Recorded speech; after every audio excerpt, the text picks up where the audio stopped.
Hundreds of people are still being held hostage in Gaza. Among them is 23-year-old Romi Gonen, who was taken when Hamas attackers stormed the Nova Music Festival more than 2 weeks ago. Romi's mother, Lashem Gonen, spoke to her daughter as the terror attack was being carried out and joins us live right now from Israel. First off, thank you very much for taking time to speak with us.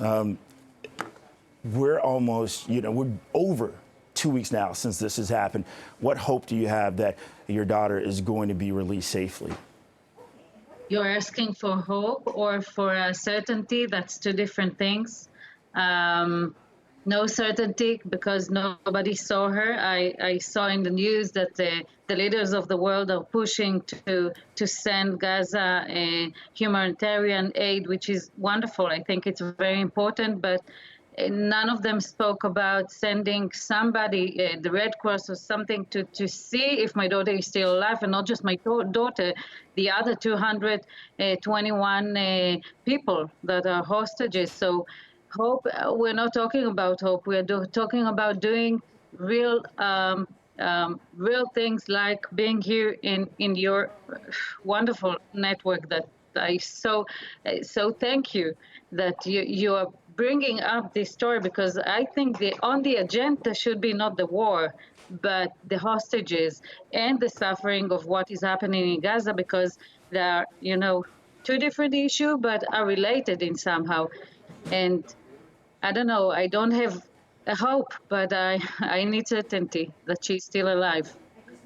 What kind of assurances have you received, or any type of communication that efforts are being done to have Romi released?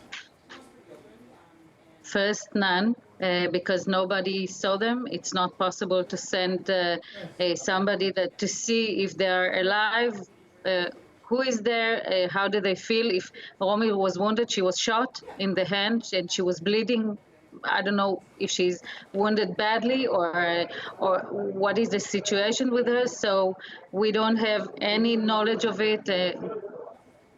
We don't have any clue of not certainty and not promises.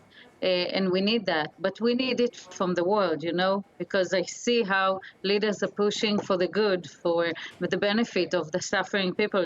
I want to upraise the agenda and say, okay, there are at least 222 hostages also that were taken from the houses and into Gaza, and I think this should be on the agenda first, maybe, and maybe in parallel. Which it's not something over the other. It has to be both together.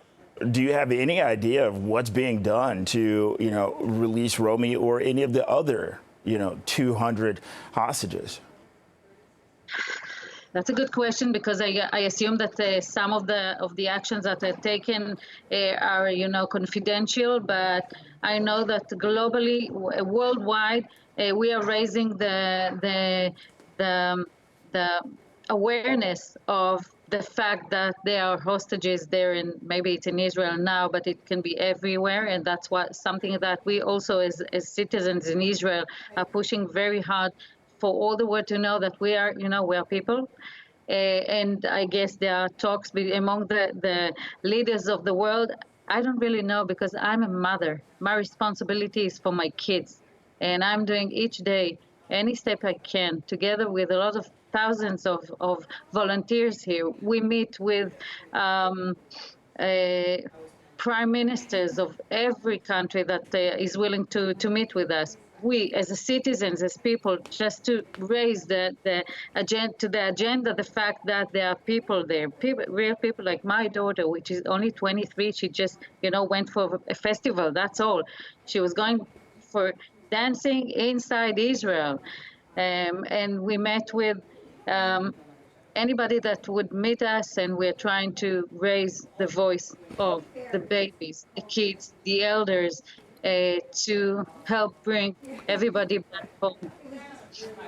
Have you had any communication with the two hostages who were released, maybe to even see what the conditions were like for them? It's not possible to contact them directly, but the sister of Yehudit was calling me just to, to have a comfort shoulder, because it wasn't easy for them also, as I guess you saw also.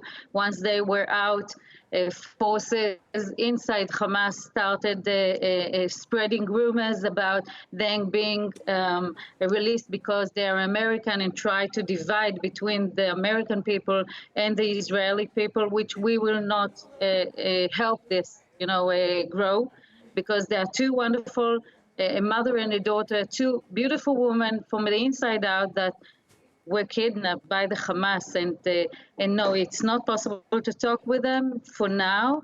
And they're, also a little shaken. I don't know if a little, but they are shaken. All the family is shaken. They still have family inside. 8 people of their families are still inside. 3 are murdered.